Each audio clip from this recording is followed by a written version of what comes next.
Mgbe ụbọchị izu ike gafere, Mary Magdalene na Mary nne James na Salome zụtara ụda dị iche iche ha ga-eji tee ahụ ya mmanụ.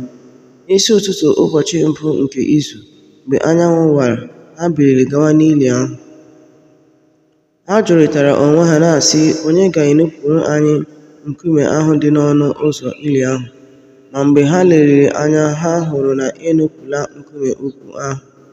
Mgbe ha banyere n'ime ili ahụ, ha hụrụ otu nwa okorobịa yi uwe ọcha ka ọ nọdụrụ ala n'akụkụ aka nri nke ili ahụ.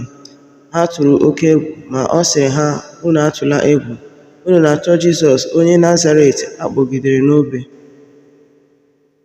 Emeela ka o site n'ọnwụ bilie, ọ nọghịkwa ebe a. Lee ebe e nipere ya. Ma gaanụ gwa ndị na-eso ụzọ ya nakwa Pita, o buole unu ụzọ gawa Galili, ebe ahụ ka unu ga-ahụ ya dịka ọ gwara unu.